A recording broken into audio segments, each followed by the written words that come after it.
double lifesteal sort of item combination and really keeping himself alive in these fights. But we are into Champion Select here, and MLXG is going to get targeted with a Lee Sin ban first up from OMG. That is very different. Lysandra Cassidy, not so much. Yeah, the MLXG Lee Sin has been very impressive, been very assertive in the early game. King's strength is usually around the early game. It probably wasn't going to be the cacao flavor of Lee Sin we've seen recently, which has been more farming up to 6. Yeah. MLXG likes to poke his head out early, get his lanes going. King's all about the early game, so ban out one of their cornerstones of that strategy. Yeah, and actually Kalista going to be banned away from Uzi here. Uzi only had one chance to play her so far, but not going to have another one in this particular game, as Rek'Sai going to be taken off the board as well. Has seen some nerfs, so interesting to see the Rek'Sai ban coming through, and it could be just aimed at MLXG because he's a fantastic Rek'Sai player. Haven't actually seen it myself because she spends a lot of her time on the ban list. And maybe this is just kind of a gauntlet being thrown into MLXG. He's kind of had a lot of Lee Sin games this season. Obviously shown some proficiency on the Rek'Sai. Going deeper into the champion pool out of someone who's been so consistent, that leaves the Nidalee open. The one Nidalee jungle we've seen struggled. Pawn actually on the mid Nidalee did very, very well.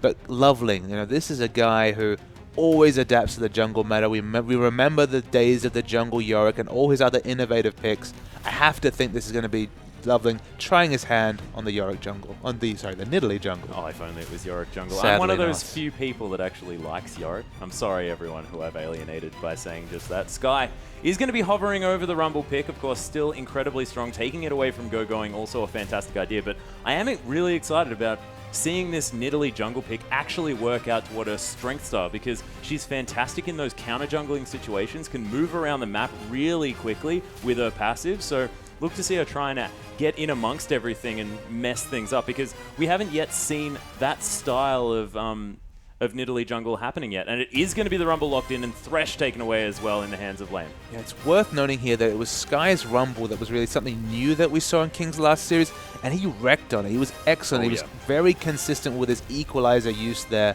And we come back to the Nidalee pick. Of course, we have to mention it is a flex pick. We're not 100% sure that we can expect it in the jungle. But everything I know about Loveling as a player suggests to me that it is going to be that Nidalee jungle.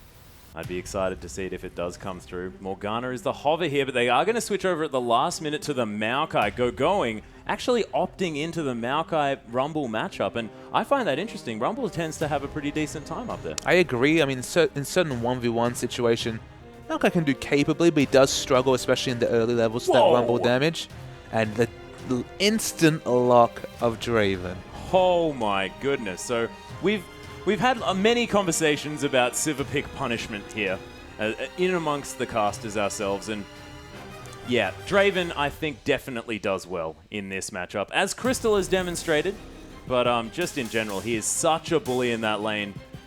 And man, Wushin just straight up there, straight there. I'm just locking that one straight in, and Vi going to be taken off the board here as well, so going to remove that option for really getting on top of this Draven, which I really like. And Uzi, there were times in the drafting phases last week where it looked like he needed to play the utility carry. He needed to play the Sivers of the world, and relied on the Vayne. I mean, went one for one with that pick, but looked like it would have closed out easier series with the Sivir pickup.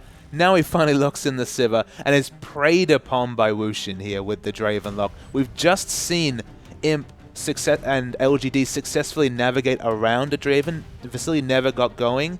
But it's going to be all about the early lane phase, the early lane swaps, getting Draven away from that Sivir. Yeah, and one thing that's fantastic for this Draven comp coming through here is just King's general playstyle, and the fact that Liam is fantastic at vision control, especially early on. So able to protect that Draven, who is otherwise relatively gankable here. But if it is going to be Loveling on Nidalee here, not a lot of pressure apart from those high damage spears. Atlas, it's not going to be a Loveling on Nidalee. Oh, what? That's a Hecarim. Yeah, but that could be a Hecarim in the top lane. That could be a Hecarim anywhere. I'm even wrong. I've been doubly fooled here. Look at that. We'll have to switch seats, I think. I'm going to have to chuck myself on the analyst desk. I'm going to wait, though, because that's a Maokai support. What is going on? Ladies and gentlemen, OMG have confused all of us yet again. That is it's going through. Okay, you guys can't see on the screen. It has counted down, and we are going to have low on Maokai support. Okay, so Maokai has got a lot of CC. He has a 20% damage reduction. He can push waves, but that was the last place I thought Maokai was going. I thought the true 8 Maokai mid was more likely than what we ended up with. Yeah. In fact, Cheese from the OPL, fantastic Maokai mid player, but I have not seen Maokai in the support role for quite some time. And when he first came out, I decided to do that. It didn't work out very well for me, but Low, of course, a much higher caliber player, and next to Uzi as well, they're going to have a lot of lockdown with that Twisted Advance early on, but you have to think that they want to fight with these two champions, because Maokai, what else is he going to do? Poke with saplings? Yeah, Maokai's an all-in support, much like Leona, you'd have to think. Goes in with Twisted Advance, potentially could be flashed into a turret, and of course won't have the same base stats or tanky stats that they would have in another role. I think it's not the worst laning pickup. It's a very aggressive pickup. It's the sort of thing you probably want to lane swap given the situation, as I see you sort of losing your mind at this Maokai lock-in. I know it's late, Alice. It's been a long day, but this is definitely something from OMG. Not since the days of Alan's support LeBlanc, of course, now Loveling. I thought they'd moved away from those off-meta picks, but Low, he's got some as well. It's amazing. But ladies and gentlemen, let's get onto the Rift.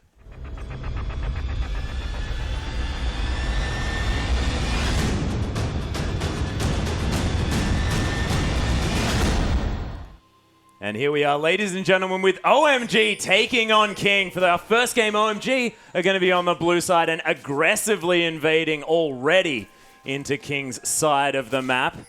And I didn't have something in my eye. That is actually a support Maokai. It is a support Maokai. Of course, at level 1, has a lot of strength if you pick up the saplings for early scouting. So I do like that the 35-second, maybe 40-second saplings, very good for early vision. Of course, has CC options between the Q and W, so very flexible at level 1.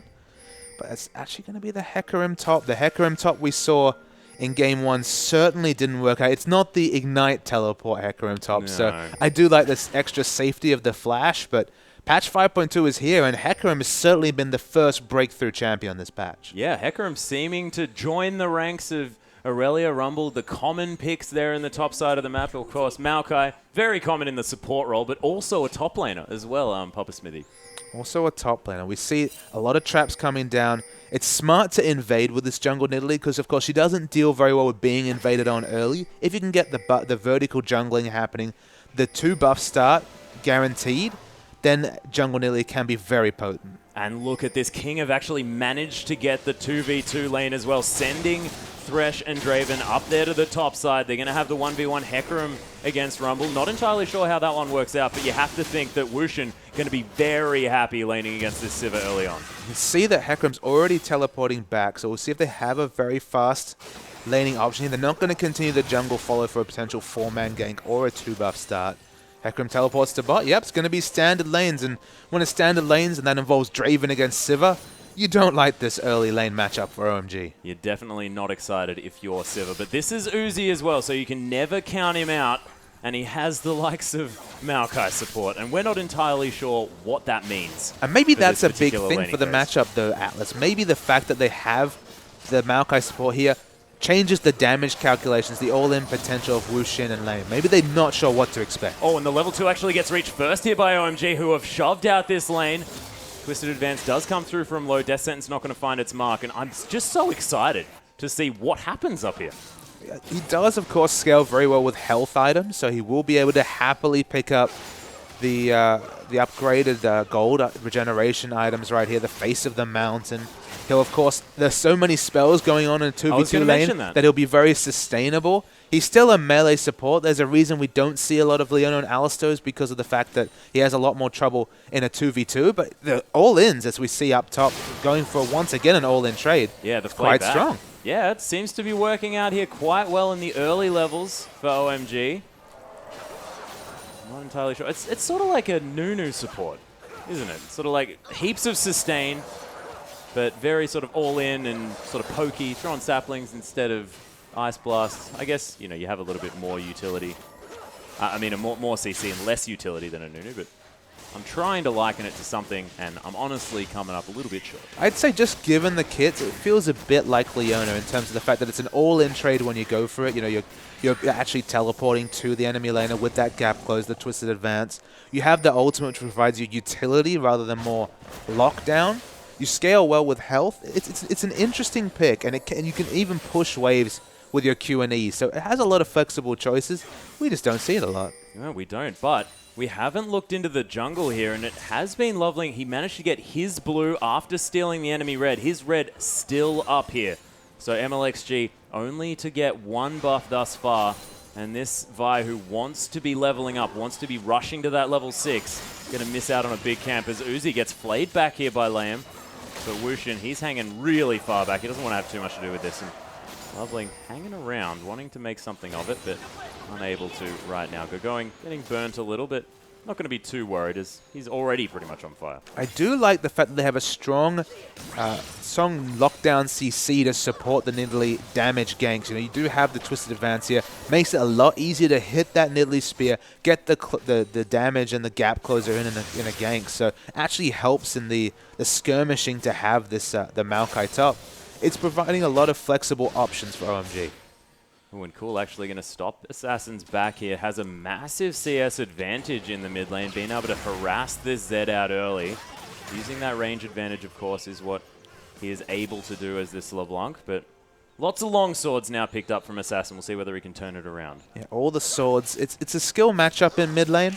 Of course, Assassin will struggle in the early levels just because it's a melee versus ranged matchup, and LeBlanc has a lot of instant harass. But once we see level 6 being hit on both sides, you do have a lot of cool outplay options on that Zed with the Death Mark. Yeah, you can use your Living Shadows to really dance around these fights as well. Low actually looking to go aggressive. Uzi hopping into that brush and promoting a ward to be put in by King. I mean, Draven, look, the CS is very even in what is traditionally a super one-sided matchup right here.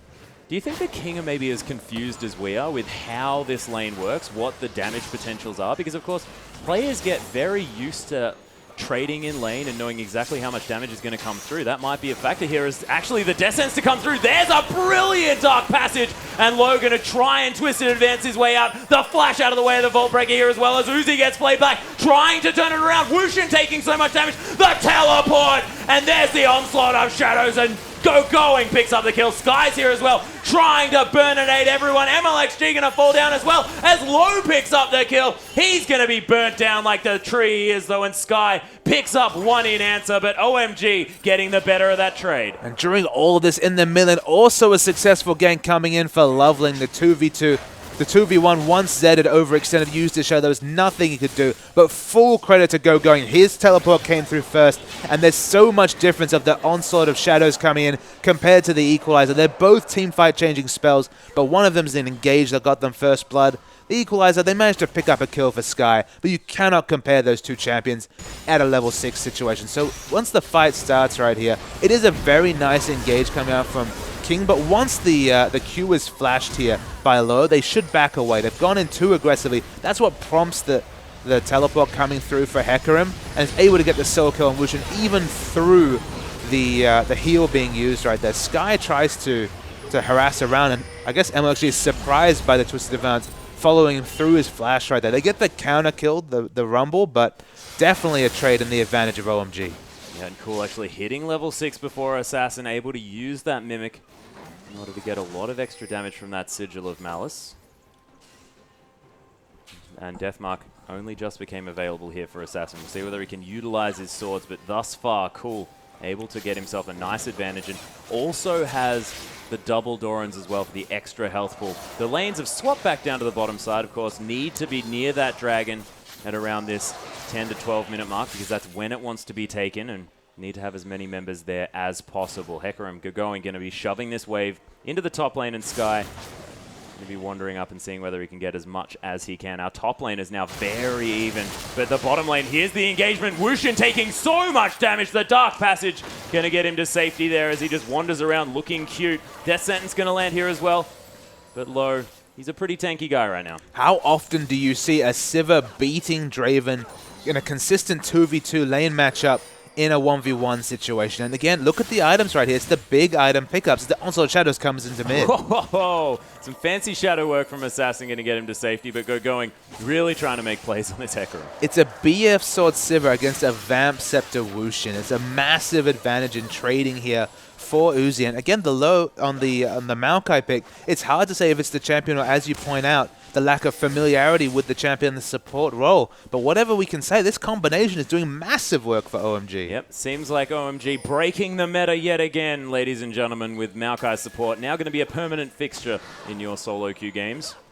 Especially on the Chinese server, I would definitely step away from solo queue for a few hours after this game. Most definitely. As long as no one's playing Shaco, though, I'm going to be more than happy. It's cool. Going to continue farming out this mid lane, and he has so much control here. Assassin sort of pressured at every opportunity, as we can see. So, I mean, going the same build as Amazing J on this Hecarim. It's very understandable that we see the Trinity Force rush just because you have so much burst damage coming through your E and the auto attack there. The burst is huge. And if you have the gold, if you're actually CSing well in a 1v1 lane, you can transition to tanky items before the teamfight phase really breaks out. The problem that happened for Amazing J on EP is that he fell behind to the point he started getting hard denied in lane and just hit that Trinity Force power spike too late. If we can see it coming in a bit earlier, it does opt in for the Trinity Force for a bit more mid-game power, but the Trinity Force earlier into tanky, a very good build for the Hecarim. Yeah, and of course has that Rampage to really make sure that you're getting the best out of your Sheen procs as well from that item.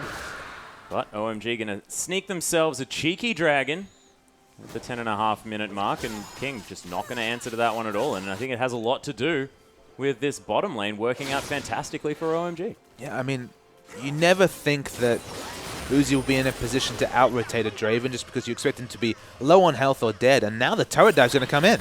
Yeah, they're all in there as well as Wushin getting locked down by Low here. On the hunt's being popped. Loveling going to fall down though. MLXG trying to answer back the Whirling Death, promoting the heal coming out of Uzi, and Low completely out of mana. Vault Breaker's going to find him, and denting blows onto Uzi here as well as the Boomerang Blade goes through Wushin, but it's not going to deter him until they get under the tower. But nice turnaround. Yeah, wonderful jungle pathing from LXG to be there for the counter gank.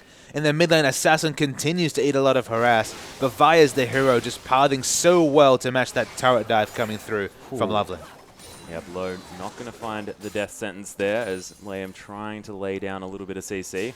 Leandri's already rushed here from Sky, and that is an interesting early pickup from Sky up there. Yeah, usually it's the solution against health stackers. Of course, there's no real health items being picked up, no magic resist either. He could have easily gone for the Sorcerer's Shoes with the same amount of gold, so the completed item pickup doesn't really ring true to me, but I guess it's just to deal with this Hecarim in the top lane. And he might have gone back with that perfect amount of money as well. You know that feeling where, oh, it's lit up. Probably should buy it. Probably should buy it. It's one of those situations. Uzi now pressuring Wushin out of lane on this Draven. That is a sentence that I was never expecting to say about a Sivir versus Draven matchup. But Low definitely doing well. Ooh, the Mimic's being looked for here. The chains land. There's the Flash Deathmark to come through, but Assassin falls down instantly. MLXG trying to come through the teleport in response with the equalizer down here as well, but Sky not going to find any joy as Cool's copy is going to fall down. Death Sentence actually over the wall here. Loveling not going to find the spear. I mean, King just looked like they were being overly fancy there. They had Liam standing just behind the turret there just to lantern Zed out of safety, but wasn't even able to react in time and just died for free there, did Zed. To have two members there acting so reactionarily against all the burst damage potential of Cool, questionable play from King. Yep, it's going to be very interesting. And OMG are now able to zone Wushin off this outer turret in the bottom lane as well. So we managed to pick it up eventually, but that was a lot of creeps dead to that one, and you can see Uzi already with a level advantage, and Liam is so far behind Loveling. He's going to land a spear here. So much damage to come through. The pounce, he doesn't quite find it, but the box, not enough, and Uzi picks up a kill. 1-0 and 2 now with a gigantic CS lead. And my gosh, King are just not having a great time this game so far. I mean, the flavor of the jungle, Nidalee, it kind of reminds me of the time when those Nidalee spears were invisible, right? Where you couldn't see them, and of course the laning phase was so easy for a mid lane Nidalee. It kind of feels like they're invisible when you don't have any early warning that they're even coming in. For them to come in from the fog of war and then the assassination potential coming out of the pounced Q, it's a lot of damage coming from those ganks. It's also terrifying. You have to expect there to be a spear coming over the wall at all times. You have to be playing very carefully and unpredictably in every lane when there's a jungle Nidalee. It's just how you have to react. It's almost like you have to overward to give yourself any peace of mind. It's difficult. Assassin is going to get out of the way of the chain there in the mid lane, but he is struggling. Has his two sort of main items here in the Bilgewater Cutlass and that Brutalizer, so he has a decent item threshold at the moment, but it's not enough against the Morella Nomicon of Cool. Oh, Onslaught of Shadows here in the top side, though. There's a Twisted Advance. Sky going very low. MLXG has found his way in here, though. Beautiful Equalizer, and they're going to melt through OMG low. So low on mana. Sky is also falling very low as well as Gogoing's trying to get the Rampage kill. Nice Scrap Shield to come down. Silences himself, but it's a decent 2-for-1 trade as Cool tries to find MLXG. Oh my goodness, that Dark Passage was so close to saving him. So 2 for 2 in the end. 2 for 2, and King did use more resources there, so credit to OMG. Good to see those kill pickups. This Hecarim's getting snowballing, has 2,300 gold to spend. Oh my goodness. Going to be very, very close to that Trinity Force, but might even look into tank outs. Nope, it's a straight Trinity Force. Yep, going to finish that off from the Phage, ladies and gentlemen. So this is a very different Hecarim to the one that we saw in our first series today. Gogoing has really got going. Yeah, I mean... Oh, God. Yeah, you went there, Atlas. That's okay. I didn't even mean to. That was horrific. Oh, as Cool's going to discover Lamb here as well. And everyone on OMG well aware that it's only a minute until Dragon, positioning themselves, and they pick up a kill. And Lamb, that's just the problem when you go warding on your own. I mean, the burst damage that comes out of a Trinity Force Hecarim, especially a Snowball Trinity Force Hecarim. I mean, we should just talk about this Maokai making picks across the map. Yeah, the roaming ganks coming through from low on this Maokai, as well as Wushin trying to turn this one around. Spear's not going to find him as Cool's going to get Vault Breaked. Whirling Death to come through, but it's not really doing the damage that you'd want from a mid-game Draven. And OMG continue the pressure. Needlessly large rod being picked up from Sky before he even has Boots 1. Trying to make that Equalizer decimate these fights, but hasn't quite found it. Did it work out for them in the top side? But that was a 2 for 2. OMG were probably okay with that, as this inner turret is getting destroyed. The small thing that buy gives Sky over, say, just going for the very early Soul Switches, gives him a bit more wave clear. Of course, with the flat AP, can clear waves a bit easier, but I don't know if that justifies missing out on the 2-item power spike. He's delayed that power spike so late at this point, and they just don't have a lot of extra CC to kind of layer that ultimate on top of as Wushin. Man, he's just been trolled this whole game. He had to deal with the Maokai support he wasn't expecting in lane, so he's lost his counter matchup, and now there's very little a Draven can do when they're behind. Today is the first time in LPL play that we've seen a Draven have to play from behind. Yeah, it's very, very difficult. Does have that Bloodthirster now completed, so has hit a decent item. That shield going to be helping him against Cool, and of course that life's still going to be great against the burst coming down. Gogoing though, hanging around by the Dragon, and OMG pick up their second for free. I mean, there's such a difference between an over-leveled, snowballed Hecarim and the amazing J Hecarim that was struggling to get a Trinity Force by 21 minutes. Once the first big health item comes in for this Hecarim, he's going to be bossing around fights. Oh yeah, 3-0 and 2 now. Has a CS advantage, but not that much. Credit to Sky here for staying in this game as far as the farm is concerned. He's found the solo lane farm that he needs. Assassin now is trying to split push as a Zed is wont to do, but King left with only 4 members to get siege down, and this is where Nidalee really thrives. We haven't seen her doing fantastically so far, but when a team is ahead, having a Nidalee is just so terrifying as Wushin gets torn apart by Cool. Yeah, I mean, Zed has to abandon his split push, doesn't have any wards to split push effectively. Hecarim looks to find him in transition. But King, when they're behind, there's just nothing they can do to all this poke and engage from OMG. Oh, Assault and Battery's going to come down. And oh my gosh, MLXG gets destroyed. The Equalizer's trying to do some work. Low does fall down as King trying to fight back. But look at all of the damage on the side of OMG. And Cool is just tearing holes in people. This LeBlanc is destroying 5-0 and 3 so far. team fighting from Cool on LeBlanc is something that everybody should take note of. He's so good at team fighting with that champion, with using the Mimic Distortion for the maximum AoE damage. His laning was already wonderful. It's a 1-4-1 assassin at this point. But Cool, I mean, that mid laner is just so wonderful to watch. He is brilliant on this champion as well. His LeBlanc has been fantastic all throughout the LPL so far, and as we see this again. Yeah, so we see the chains initiation right there. They went for, that was the go button for MXG and the team, but the overdive comes in from going. But watch Cool in the background with the instant double kill in that fight. Cool's so on top of his mechanics, and the front line is falling to all the AP stacked on this LeBlanc. And it's very difficult, even at the high levels, to know what the heck's going on in these really chaotic fights, and he seems to have sort of pinpoint accuracy on everything. So hyper-aware of what his champion's doing, as he's just going to poke Wushin out here, and Wushin is going to go the hell away. It's both the awareness and understanding the limits at every point. You know, every AP, at every AP value, he knows when he should be all-inning, when he should be backing away. He just understands the champion so well. And it suits him to a T, because LeBlanc is a proactive champion, and when Cool's on the Lulus of the world, okay, the enemy team can play around it. But when he's on the LeBlancs, he will boss around games like nobody's business. And OMG, you know, their style is to push down these turrets as quickly as possible. But now, Baron a little bit weaker on this patch. Could we be going towards that Baron phase very early here as well, because OMG are so objective focused? I mean, that's a definite adaptation we'd like to expect. Once they get those 3 turrets down, they've had aggressive vision in King's side of the jungle consistently throughout this game. It's started to fall away right now, as we haven't seen Maokai shop and get his Sightstone stacks back. So they don't have quite the ward coverage to do the Baron.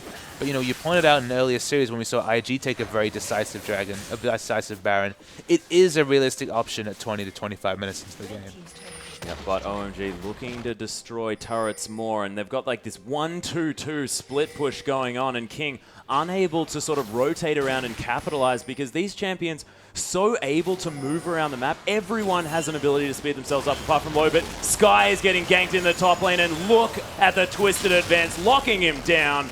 And Low even picks up the kill. Well deserved by the support Maokai. The Sivir Hecarim has so much synergy. Even Maokai, you know, we always talk about Sivir and Maokai when Maokai's in the top. All right, it'll help him get into the backlines. Just the same flavor on support. Oh yeah, Cool actually popping over the wall here just to throw out a combo onto Assassin, and he's going to have to visit the fountain yet again. And OMG already taking down their first inhibitor turret 21 minutes into the game, and we thought that this comp was interesting. In fact, it was genius. It's been devastating. It's just so impressive that with that Sivir Maokai, they were able to 2v2 Wushin and Layem on Draven and Thresh. I'm not willing to say that Maokai is the key champion to beating Draven and Lane. That's definitely not somewhere I'm going to go, but it's been a masterstroke to throw in a curveball that actually made a lot of sense given both the comp, because of course they had the targeted engaged CC for the damaged jungler Loveling to have an impact in the lane, but also just the ability to pick something like that in a big game here. This was actually a big test for OMG to be able to contest this game, and they should be able to take the Baron in this game, you have to say at this point, with relative ease. Oh yeah, easily taking that one down. Loveling going to smite that away, and a Baron buff now on a team that already has an inhibitor down. A gigantic 14,000 gold lead, 7 turrets to 0 in favor of OMG, and King, you have to think that they've just been snowballed on. It just kind of been, you know, we were aghast when we saw the picks come in. Yeah. We were like, all right, so where's that Maokai going? It ended up being the bottom lane, or in this case it was, of course, the 2v2 up top. But it's just gone so well. I have to say, Assassin's kind of been the biggest question mark to me. We were so complimentary of his Zed play, but it's really struggling. Just not respecting these brushes whatsoever. No fear at all. Actually manages to dodge out of the way of the Vault Breaker by accident there, as King are forced to back away. Living Shadow over the wall. There's the onslaught of shadows, actually. They're going in as Cool just deletes Wushin. He is no longer here. The box for the disengage, but oh wow, just the tip of the spear almost manages to land on the behind of Lamb, and going. He's not finished. He wants to fight already under Nexus turrets. No fear at all as Assassin gets destroyed as well. Cool finds that kill, and OMG are storming the base. Super Creep's already here, and they're pumped up with this Baron buff as well, and OMG, they just want to finish the game. No fear at all.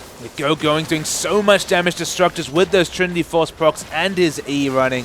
OMG, They never took their foot off the pedal. They never even gave up a structure. Yeah, and Wushin, his whirling death is tickling OMG as this Nexus gets decimated, and OMG are back, Papa Smithy. We said slump before. In fact, I did. I'll take the credit for that. I apologize, ladies and gentlemen, because this team, that was amazing.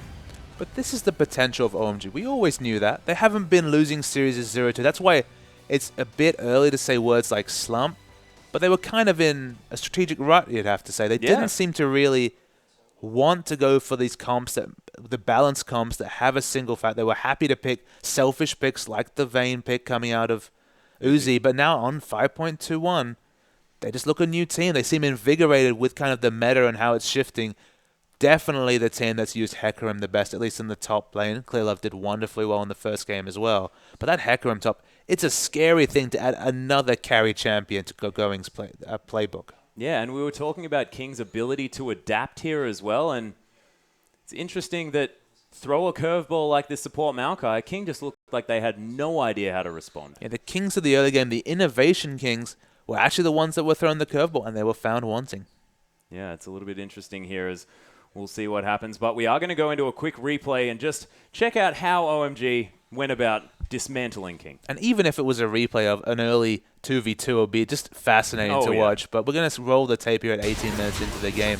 This was where Emma actually just felt like he had to activate the go button. GoGoing himself wants to initiate, but it's all on Cool's Mimic Distortion and Chains in the backline, taking out 2 priority targets. Team fighting with LeBlanc is a tricky thing to balance, but Cool was wonderful on this game. And I think it's a necessary ban against OMG, because if you can take Cool off these proactive playmaking champions like LeBlanc, you just open yourself up to more options. And, you know, this support Maokai as well, 14 out of 19 as far as kill participation goes as well. Low was fantastic on that champion, but I cannot wait to get into Game 2, ladies and gentlemen. So we're going to go to a quick break, but we'll be back with Game 2 very, very